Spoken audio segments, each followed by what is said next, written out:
fue solo una reestructuración del viejo desorden. Alguien dijo sabiamente, no se puede hacer buenos huevos revueltos con huevos podridos. El nuevo régimen mundial va a ocurrir cuando el Señor Jesucristo regrese con poder y gloria para recibir a los suyos y para juzgar a los que le rechazaron. Recuerde que 2 de Pedro habla del cristianismo auténtico, lo verdadero, no lo falsificado. Y cuando Pedro habla sobre el cristianismo auténtico, él está advirtiendo acerca de los apóstatas. En este tercer capítulo, primero tenemos un argumento contra la segunda venida del Señor Jesucristo por parte de los apóstatas. Y luego tenemos la afirmación y confirmación apostólica de la segunda venida del Señor Jesús. Esto me emociona, porque veo el caos a mi alrededor, la situación en que está el mundo de hoy, y no importa cuán mala se ponga, yo sé cómo va a acabar. Y en lugar de quejarnos, ¿en qué va a terminar todo este mundo?, los creyentes podemos decir, gloria a Dios, miren quién regresará al mundo. La piedra angular de nuestra fe es la deidad de Cristo. Y la esperanza de nuestra fe es que Jesucristo, quien vino a morir en nuestro lugar, regresará a gobernar y reinar con poder y gran gloria.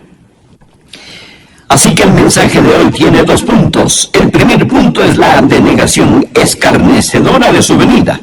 El segundo punto, la declaración escrita de su venida. Leamos juntos 2 de Pedro capítulo 3, empezando en el versículo 1. Dice, amados, esta es la segunda carta que os escribo, y en ambas despierto con exhortación vuestro limpio entendimiento, para que tengáis memoria de las palabras que antes han sido dichas por los santos profetas, y del mandamiento del Señor y Salvador dado por vuestros apóstoles, sabiendo primero esto, que en los postreros días vendrán burladores, andando según sus propias concupiscencias y diciendo, preste atención aquí, diciendo, ¿dónde está la promesa de su advenimiento? Porque desde el día en que los padres durmieron, todas las cosas permanecen así como desde el principio de la creación. Y Pedro dice, estos ignoran voluntariamente que en el tiempo antiguo fueron hechos por la palabra de Dios los cielos y también la tierra, que proviene del agua y por el agua subsiste, por lo cual el mundo de entonces pereció anegado en agua. Lo que tenemos aquí son 3 reacciones apóstatas a la segunda venida de Jesucristo. La primera reacción es una reacción emocional. La segunda reacción es una reacción intelectual. Y la tercera reacción es una reacción voluntaria.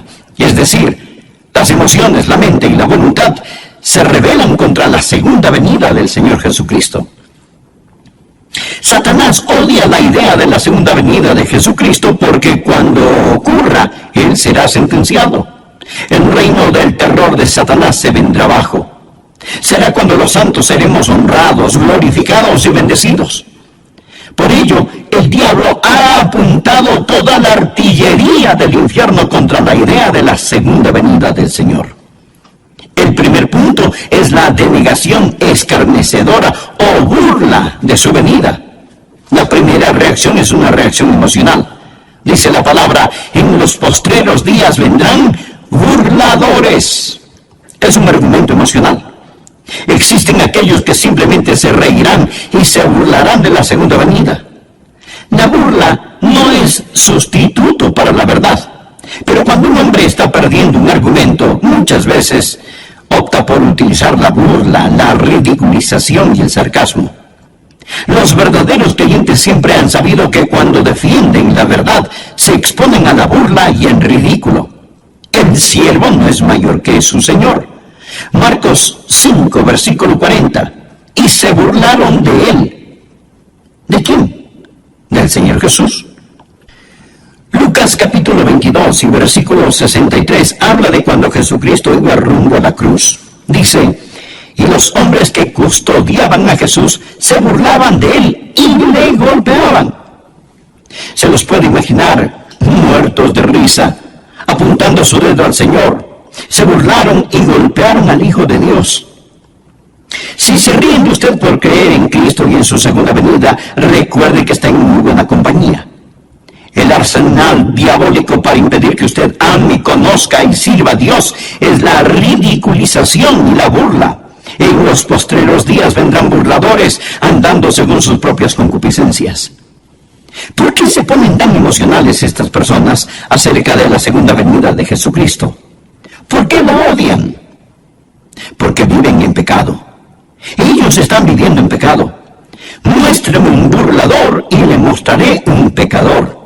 Los burladores van tras sus propias lujurias, deseos. Muéstreme un hombre que ridiculiza la segunda venida de Jesucristo, el juicio, y yo le mostraré un hombre que tiene las iniciales del diablo talladas sobre su corazón. Muéstreme una mujer que se burla de las cosas santas, y le mostraré a una mujer cubierta con las asquerosas huellas digitales del pecado. En los postreros días vendrán burladores andando según sus propias concupiscencias. Esta es la reacción emocional contra el Señor Jesucristo.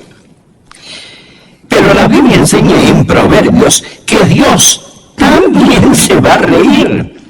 Proverbios 1, empezando en el versículo 24, dice: por cuanto llamé, Dios le está hablando a usted ahora.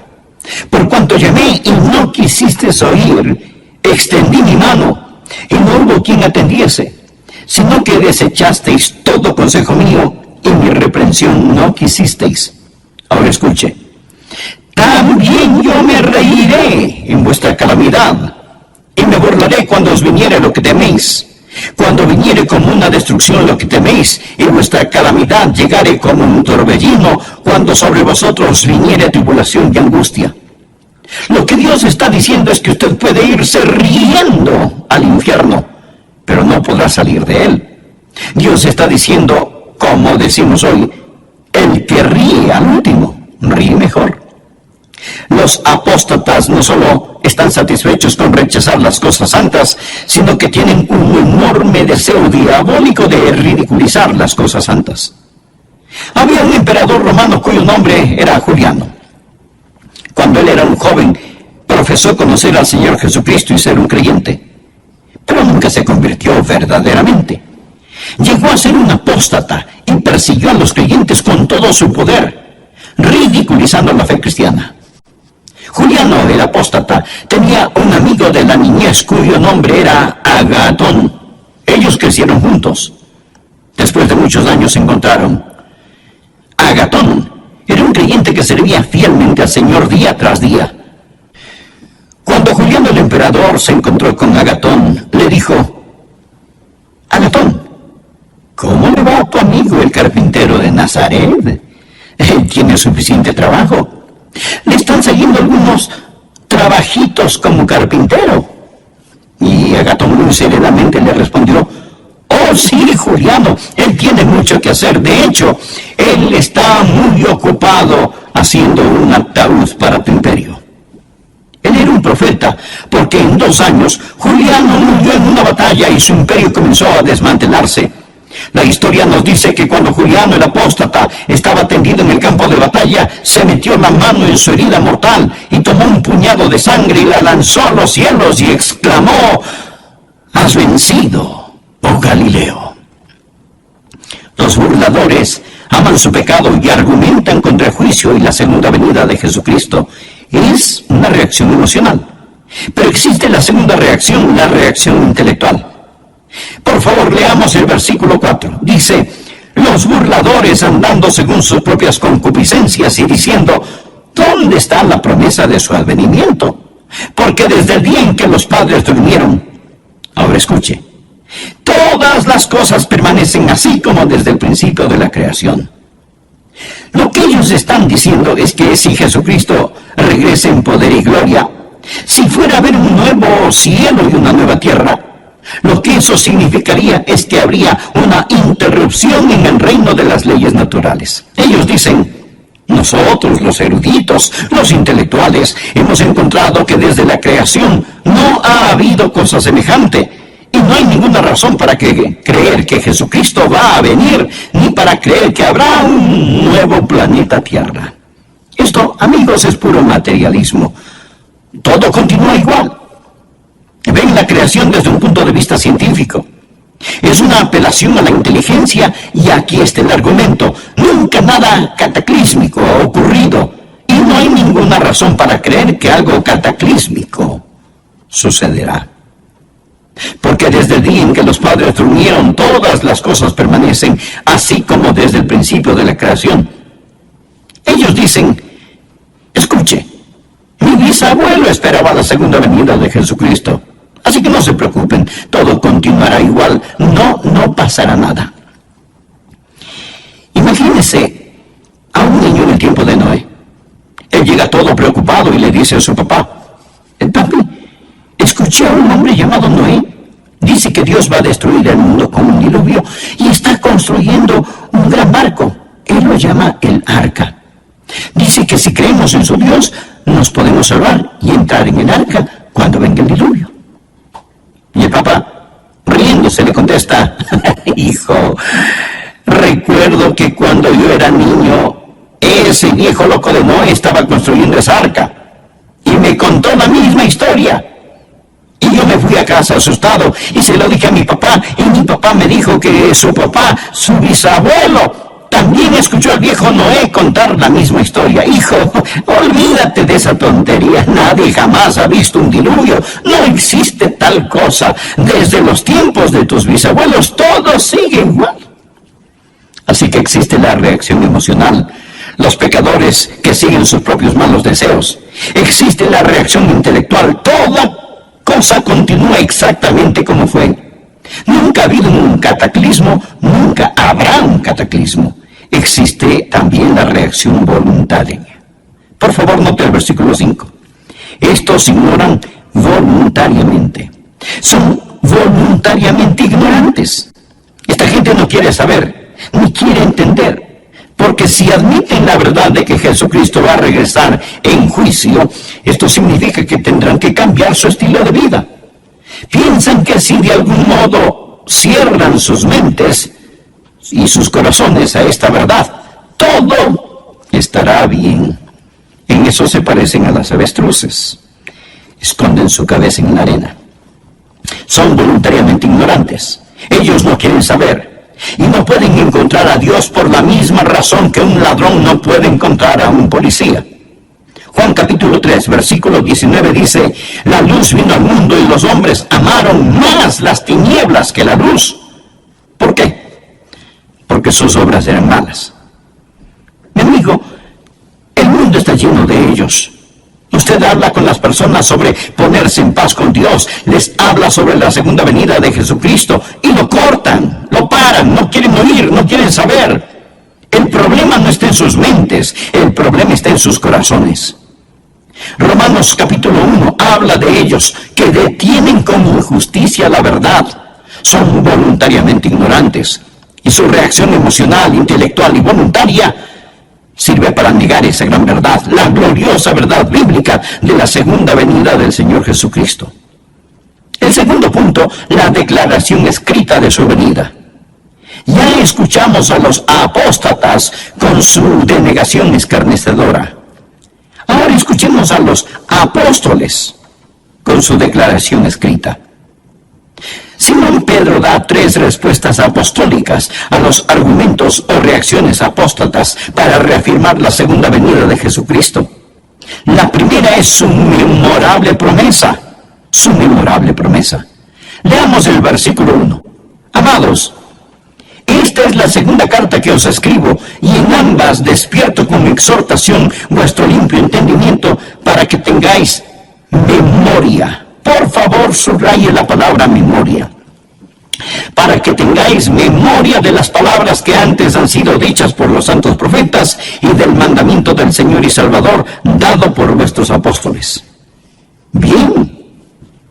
¿Cuáles eran esas palabras? Una promesa. Mira el versículo 4. ¿Dónde está la promesa de su advenimiento? Ahora mira el versículo 9. El Señor no retarda su promesa. Saltémonos al 13. Pero nosotros esperamos según su promesa cielos nuevos y tierra nueva.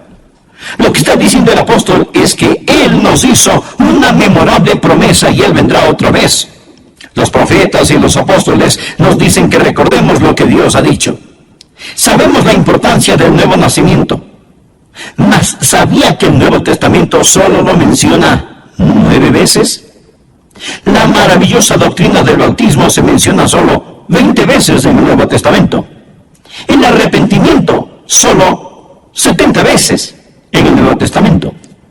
Pero el Nuevo Testamento habla sin tocar el Antiguo Testamento. Habla 380 veces en términos gráficamente claros de la segunda venida de Jesucristo. Esa es la razón por la que Pedro dijo: tengáis memoria de las palabras que antes han sido dichas por los santos profetas y por vuestros apóstoles. Si usted agrega a los profetas lo que los apóstoles dicen, un versículo de cada 25 en la Biblia habla de la segunda venida de Jesucristo. Dios no puede mentir. Dios lo ha prometido. Por ello, el recordatorio apostólico es su memorable promesa. Recuerde, téngalo presente.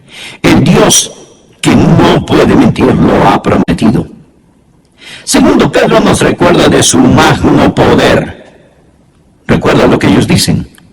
Los apóstatas dicen: todo continúa igual. No hay ninguna interrupción en el reino de las leyes naturales.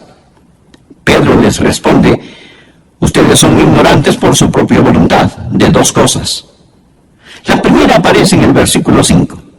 Estos ignoran voluntariamente que en el tiempo antiguo fueron hechos por la palabra de Dios los cielos y también la tierra, que proviene del agua y por el agua subsiste, por lo cual el mundo de entonces pereció anegado en agua. Ahora Pedro les dice: mire, señor escéptico, mire, señor apóstata, usted dice que nunca nada cataclísmico ha ocurrido. ¿Y qué de la creación? Dios habló y fue hecho. Dios con su palabra creó el mundo y los universos. Él habló y se hizo. Con su palabra suspendió la luna, el sol, las estrellas. Dios lo hizo todo por medio de su palabra. Pedro les está recordando sobre el magno poder de Dios. Los escépticos modernos y ateos de hoy intentan encontrar el origen de la vida. Pero no nos preocupemos del origen de la vida. Vamos más allá. Hablemos del origen de la materia. Usted dirá: bueno, la vida empezó espontáneamente en alguna sopa prebiológica, pero ¿de dónde salió la sopa prebiológica? Amigo, de la nada. Nada sale. Por medio de la palabra de Dios todo fue creado. Dios con su palabra ordenó la creación, pero también ordenó un cataclismo. Verso 5. Estos ignoran voluntariamente. Primero, habló para la creación. Que en el tiempo antiguo fueron hechos por la palabra de Dios los cielos y también la tierra que proviene del agua y por el agua subsiste. La segunda vez habló para describir el cataclismo. Por lo cual el mundo de entonces pereció anegado en agua. La palabra anegado o inundado es de donde tomamos cataclismo. En el griego suena como cataclismo. Dios con su magno poder hizo la creación y con su magno poder lo sacó del cataclismo. Pedro dice: no digan que Dios no puede cambiar la historia, que todo siempre sigue igual. Enfrenten los hechos. Y si tratan de explicar la creación sin un creador, son voluntariamente ignorantes, simplemente ignorantes. Piénselo. Es completa estupidez pensar que de la nada todo salió. No solo la memorable promesa, sino el magno poder de Dios. En base a esto, Pedro empieza a defender lo que Dios ha hecho y que lo hará de nuevo, pero esta vez no con agua, sino con fuego.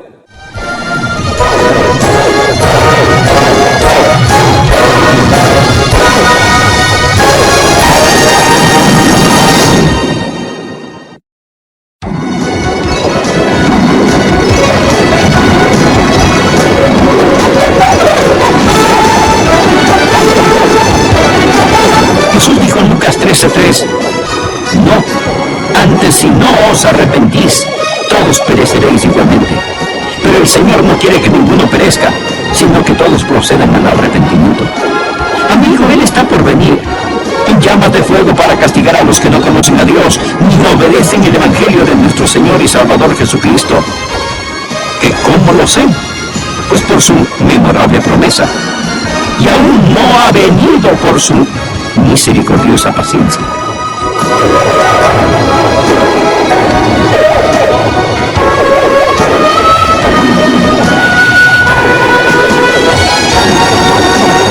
Aquí estamos nuevamente para acompañarle con El Amor que Vale. El profesor y pastor Adrián Rogers, en la voz del pastor Lenín de Llanón, nos trae hoy la segunda parte del tema El Nuevo Régimen Mundial. El nuevo régimen mundial está por venir, pero no como algunos piensan, porque lo que este mundo llama nuevo régimen mundial es solo una reestructuración del viejo desorden. Alguien dijo sabiamente, no se puede hacer huevos revueltos con huevos podridos. El nuevo régimen mundial tomará lugar cuando el Señor Jesucristo regrese con poder y gloria para recibir a los suyos y para juzgar a los que le rechazaron. Recuerda que 2 de Pedro habla del cristianismo auténtico, lo verdadero, no lo falsificado. Cuando Pedro enseña acerca del cristianismo auténtico, él está advirtiéndonos acerca de los apóstatas. Soy Milton de los Santos y desde ya invito a continuar este estudio en 2 de Pedro capítulo 3, desde el verso 1 hasta el verso 13.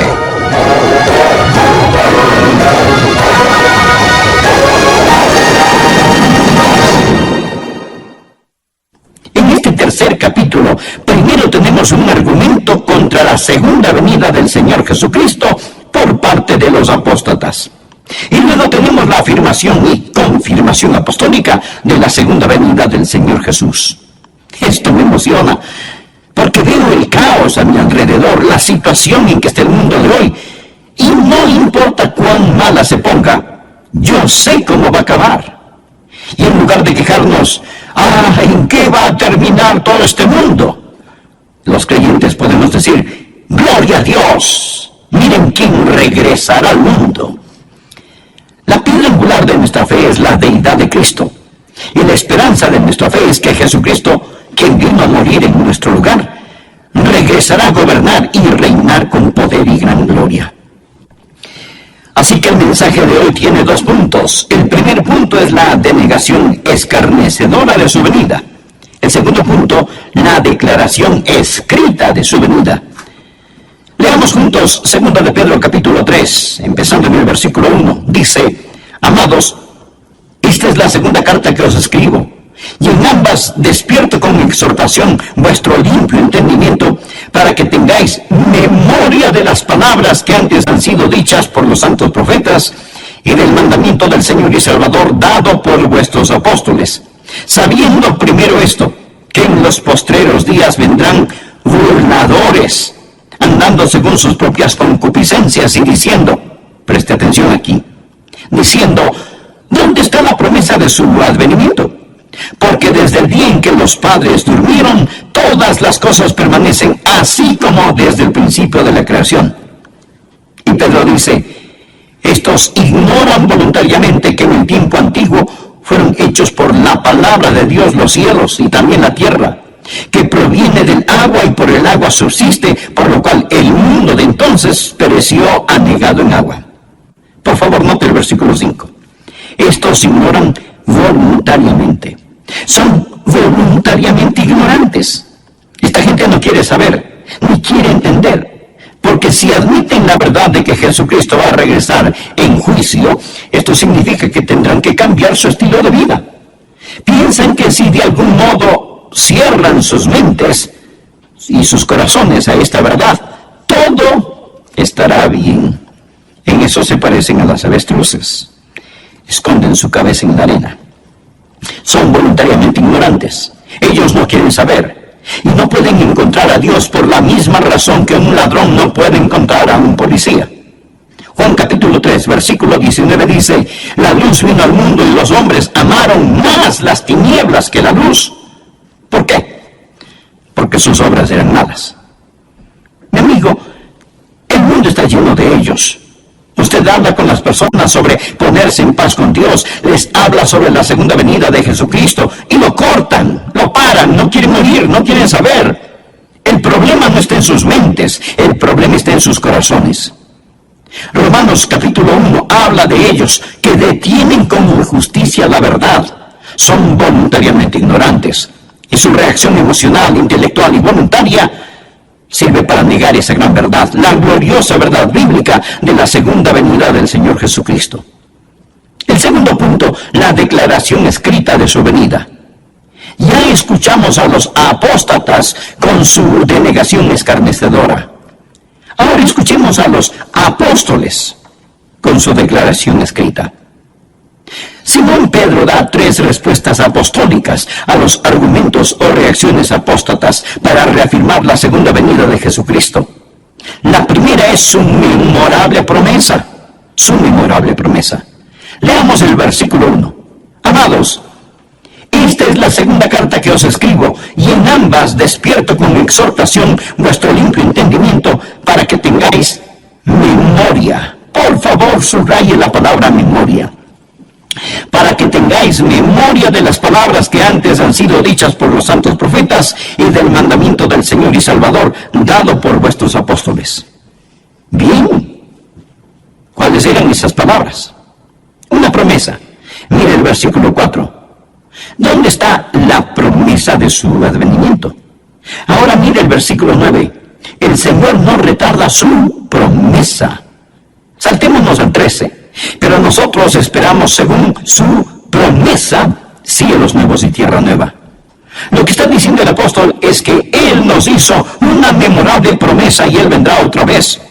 Los profetas y los apóstoles nos dicen que recordemos lo que Dios ha dicho.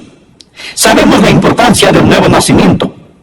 Mas ¿sabía que el Nuevo Testamento solo lo menciona 9 veces? La maravillosa doctrina del bautismo se menciona solo 20 veces en el Nuevo Testamento. El arrepentimiento solo 70 veces en el Nuevo Testamento. Pero el Nuevo Testamento habla sin tocar el Antiguo Testamento. Habla 380 veces en términos gráficamente claros de la segunda venida de Jesucristo.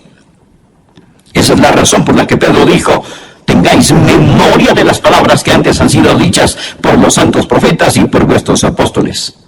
Si usted agrega a los profetas lo que los apóstoles dicen, un versículo de cada 25 en la Biblia habla de la segunda venida de Jesucristo. Dios no puede mentir. Dios lo ha prometido. Por ello, el recordatorio apostólico es su memorable promesa. Recuerde, téngalo presente. El Dios que no puede mentir lo ha prometido.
Ordenó la creación, pero también ordenó un cataclismo. Verso 5. Estos ignoran voluntariamente. Primero, habló para la creación, que en el tiempo antiguo fueron hechos por la palabra de Dios los cielos, y también la tierra que proviene del agua y por el agua subsiste. La segunda vez habló para describir el cataclismo, por lo cual el mundo de entonces pereció anegado en agua. La palabra anegado o inundado es de donde tomamos cataclismo. En el griego suena como cataclismo. Dios con su magno poder hizo la creación y con su magno poder lo sacó del cataclismo. Pedro dice: no digan que Dios no puede cambiar la historia, que todo siempre sigue igual. Enfrenten los hechos. Y si tratan de explicar la creación sin un creador, son voluntariamente ignorantes, simplemente ignorantes. Piénselo. Es completa estupidez pensar que de la nada todo salió. No solo la memorable promesa, sino el magno poder de Dios. En base a esto, Pedro empieza a defender lo que Dios ha hecho y que lo hará de nuevo, pero esta vez no con agua, sino con fuego. Versículo 7. Pero los cielos y la tierra que existen ahora están reservados por la misma palabra, o sea, la misma palabra con que los creó, guardados para el fuego en el día del juicio y de la perdición de los hombres impíos. Note la frase, guardados para el fuego. El señor Kenneth Witz, un erudito del griego, dice que esto literalmente significa que los cielos y la tierra ahora mismo están almacenados con fuego. Es palabra de donde tomamos la palabra tesorería, es decir, este mundo es una tesorería de fuego. El universo entero está guardado con fuego. La naturaleza subatómica del universo nos dice que todo no es materia, sino que realmente es fuego. El hombre solía pensar que la partícula más pequeña de la materia era el átomo. Pero ahora sabemos sobre la naturaleza subatómica del átomo. Y el átomo tiene un núcleo. Este tiene una carga eléctrica positiva y girando a su alrededor están los electrones y estos son negativos. Por eso existe una atracción y se mantienen unidos. El electrón es increíblemente rápido.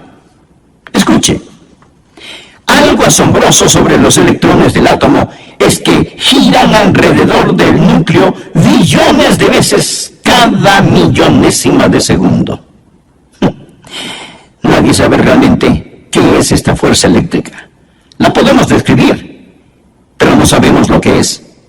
Einstein dijo antes de morir que esperaba descubrir lo que es la electricidad, pero nunca lo hizo. Podemos poner esta cosa de algún modo en proporciones matemáticas, pero los científicos no saben cuál es la fuerza que los une. Dije que el núcleo tiene una carga eléctrica positiva y girando a su alrededor están los electrones que son negativos. Por eso existe una atracción y se mantienen unidos. Pero también tienen neutrones y protones. Los neutrones son neutros y los protones son positivos. No existe atracción, mas estos no se caen. ¿Qué causa que todos se mantengan unidos? Colosenses 1:17 nos habla acerca del Señor Jesús y dice, todas las cosas en Él subsisten. Significa que Él lo sostiene todo, ya sean los planetas en órbita o los electrones que giran alrededor del núcleo de un átomo. Él es la goma de las galaxias, el Señor Jesucristo.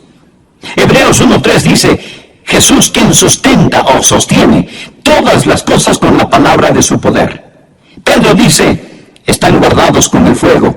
Todo es fuego, porque todo está formado de una estructura molecular. Hebreos 11:3 dice, lo que se ve fue hecho de lo que no se ve. Pedro les dice a los apóstatas que ridiculizan la segunda venida de Jesucristo, les recuerdo su memorable promesa, les recuerdo su magno poder y les recuerdo su misericordiosa paciencia. Por favor, leamos el versículo 8. Mas, oh amados, no ignoréis esto, que para con el Señor un día es como 1000 años y 1000 años como un día. El Señor no retarda su promesa, según algunos la tienen por tardanza, sino que es paciente para con nosotros, no queriendo que ninguno perezca, sino que todos procedan al arrepentimiento. Pero el día del Señor vendrá como ladrón en la noche, en el cual los cielos pasarán con gran estruendo.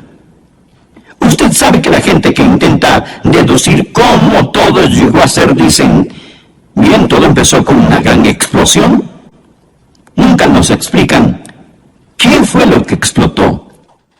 Solo el hombre puede desviarse 180 grados hacia lo opuesto. Todo no empezó con una gran explosión. Todo va a concluir con una gran explosión. Dice la palabra, pero el día del Señor vendrá como ladrón en la noche, en el cual los cielos pasarán con gran estruendo, y los elementos ardiendo serán deshechos. ardiendo significa calor interno, fiebre, calentura. Y la tierra y las obras que en ella hay serán quemadas. Puesto que todas estas cosas han de ser deshechas, ¿cómo no debéis vosotros andar en santa y piadosa manera de vivir, esperando y apresurándoos para la venida del día de Dios, en el cual los cielos encendiéndose serán deshechos y los elementos siendo quemados se fundirán? Pero nosotros esperamos, según sus promesas, cielos nuevos y tierra nueva, en los cuales mora la justicia. Por lo cual, oh amados, estando en espera de estas cosas, procurad con diligencia ser hallados por Él sin mancha e irreprensibles, en paz. Amigo, presta atención al versículo 15. Y tened entendido que la paciencia de nuestro Señor es para salvación. La paciencia de Dios es para salvación. ¿Y qué significa? Mi estimado amigo, significa que Dios no quiere que usted muera y vaya al infierno. Y eso es lo que significa. Si Jesucristo hubiera regresado ayer y usted no es salvo, su destino estaría irrevocablemente establecido. El Señor mantiene la puerta de la misericordia abierta para usted. Dios es un Dios de misericordia. Y Pedro les contesta a los apóstatas estas tres cosas. Existe una memorable promesa, existe el magno poder de Dios y existe la misericordia y la paciencia de Dios. Versículo 9. El Señor, no queriendo que ninguno perezca, sino que todos procedan al arrepentimiento. Dios está esperando que usted acepte su salvación.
Golpean furiosamente la represa de su misericordia.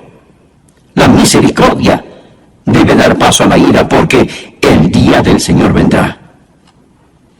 Yo no sé cuándo la última alma que completará la esposa se convertirá. Quizás sea usted, amigo, y la esposa estará completa. Entonces sonará la trompeta. Los muertos en Cristo resucitarán primero, y los que estemos vivos seremos arrebatados y cambiados, así en un abrir y cerrar de ojos, para encontrarnos en el aire con el Señor. Pero no sé cuándo será, mas Él está por venir. Amigo, si Jesucristo fuera a venir ahora mismo, ¿qué pasaría con usted? Verá, Él dijo, pero el día del Señor vendrá. ¿Cómo? Mírelo. Como un ladrón en la noche, de repente, inesperadamente, cataclísmicamente. Jesús dijo en Lucas 13:3, no, antes si no os arrepentís, todos pereceréis igualmente. Pero el Señor no quiere que ninguno perezca, sino que todos procedan al arrepentimiento. Amigo, Él está por venir, en llamas de fuego para castigar a los que no conocen a Dios, ni obedecen el Evangelio de nuestro Señor y Salvador Jesucristo. ¿Que cómo lo sé? Pues por su memorable promesa, y aún no ha venido por su misericordiosa paciencia. Jesús no quiere que usted muera y vaya al infierno.